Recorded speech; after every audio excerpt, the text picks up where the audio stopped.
Hi, everybody, and welcome to Happiness Isn't Brain Surgery, practical tools to improve your mood and quality of life with Doc Snipes. So what is this podcast about? It's going to provide you common sense tools to help you live a happier life. Some tools you already have and they just need to be sharpened. They make you happy or help you deal with life a little bit, but they're not quite cutting it right now. We want to sharpen those and help them be more effective for you, because it's always better to build on your strengths and that instead of trying to reinvent the wheel. And you've survived until now. You've thrived until now. So let's build on what works. Other tools will be new to you. So you'll learn about different tips, tools, and tricks that we use in therapy, that we use in counseling, that people have come up with over the years. And a lot of times it's a really common sense approach to addressing feelings, thoughts, behaviors, or preventing unhappiness in one way or another. And some of them will work and you'll go, oh, that sounds really neat. I'd like to try that. And others you're going to hear and go, nah, that's not for me. And that's okay. Take what works and leave the rest. I'm going to share what I consider to be the best tools, activities, and resources I've gathered over the last 20 years of working in the mental health and addiction recovery field. So there's a lot of stuff, which is why we decided to do a podcast, because I can't possibly cover it in 4, 6, or 8 sessions. So I'm going to be providing you new stuff all the time. And I'm also continuing to do research, so it's going to stay fresh, and there are going to be new tidbits that I'm going to be able to provide you that I probably didn't even know last month or last year. Each podcast is recorded as part of a live interactive webinar. We're going to broadcast live on YouTube and Facebook. So I'm going to be taking questions from people. I'm going to be interacting with people. So it's not going to be kind of a stilted, I'm talking at you thing all the time. This podcast is designed to provide listeners with the very same information I give to my clients in session. It includes things like understanding addiction, anxiety, anger, and depression. And there's a lot of things that you may not know about what causes these things. It's not just a mental health issue. There's a lot of physical things that are required to be in alignment for us to feel happy and healthy. It's not necessarily just about thoughts. We'll explore the mind-body connection and how your thoughts, actions, and emotions all interact. So if you wake up and you're grumpy, you might think life is kind of not good that day, and you might have a negative filter on, and everything you think is kind of through an Eeyore lens. And your actions may be a little bit more irritable, cranky, nervous, whatever you want to say. On the other hand, if you wake up in the morning and you wake up before your alarm and the sun is shining and the birds are chirping and you're like, hey, today's going to be an easy day at work. I kind of can't wait to get to work, get it over with, and get on with the weekend. I'm excited. How different are your thoughts throughout the day? You know, maybe something bad happens. Instead of going, I should have known, you might be like, well, glad it's almost the weekend, so let me get through it. All of these things kind of interact. If you start having negative thoughts, you're probably going to start feeling depressed and cranky. If you have happy thoughts, I'm not going to say having happy thoughts takes away depression, because it doesn't, but having happy thoughts can distract you for a few minutes from depression or anger or anxiety. I'll go on YouTube and I'll search for videos of things like squirrels eating. I love watching their little fingers when they eat, or raccoons. They're really cute too. Or just some sort of cute little fuzzy animal doing something cute and hilarious. It distracts me. Does it fix the problem? No, but sometimes getting a distraction and getting a little bit of a laugh can help you feel better and kind of garner the energy to push through whatever it is. We'll talk about how to develop good strengths-based goals. Most people have a lot of goals, and they fall short of achieving them, not because they can't, not because they don't have the skills or the will. What they did was they didn't set effective goals. And we're going to talk about what makes an effective goal. We'll also talk about getting and staying motivated.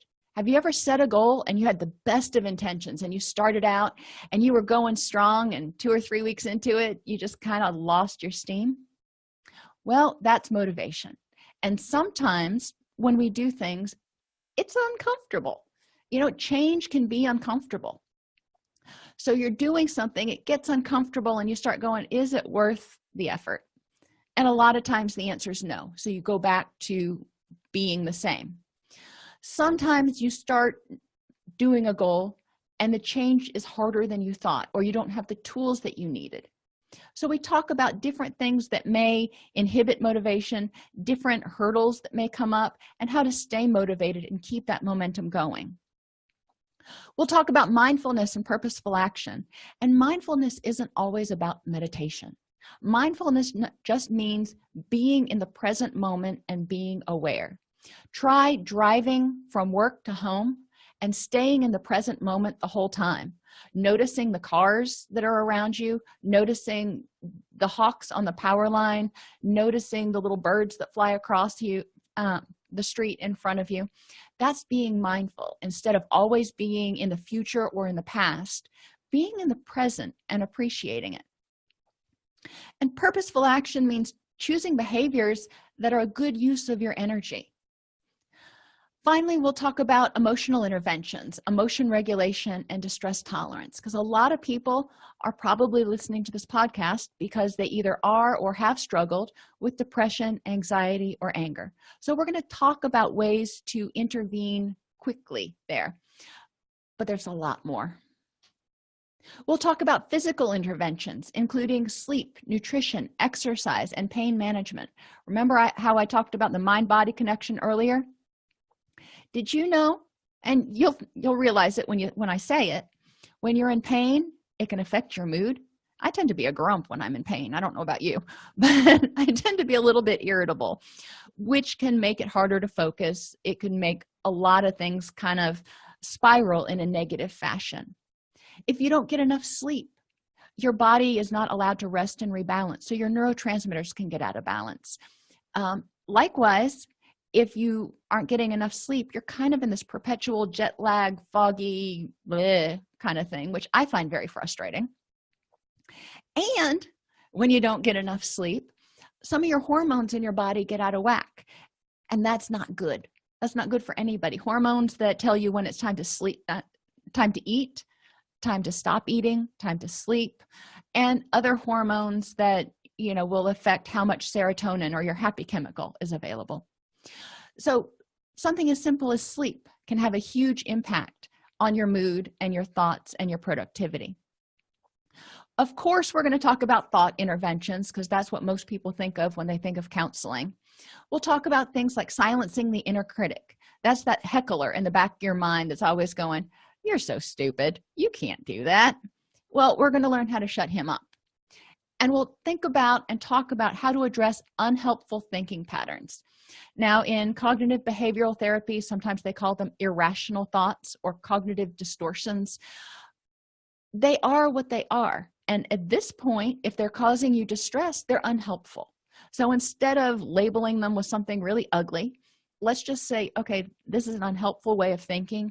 How could I think differently? And it's really a lot easier to do once you get into it.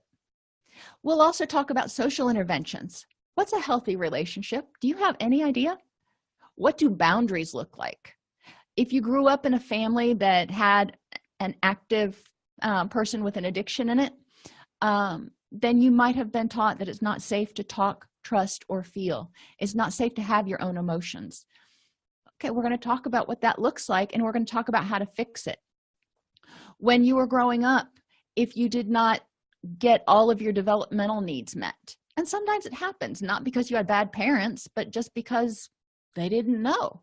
And okay, so it happened. What do you do to address it now? Or if you're a parent, how can you prevent those problems in your children? And then we'll talk about interpersonal effectiveness skills, which really means how do you interact with people to create a win-win situation so both of you get your needs met. And a lot of other stuff will come up. I keep my eyes open on mental health news, on health news. No matter what your approach is, no matter what you're willing to work on in order to be happier and healthier, you're going to find some tidbits to use in this podcast.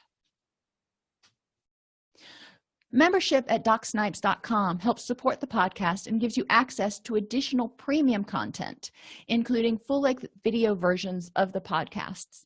Obviously, podcasts are audio, but if you're like me and you're visual, you might want something to look at.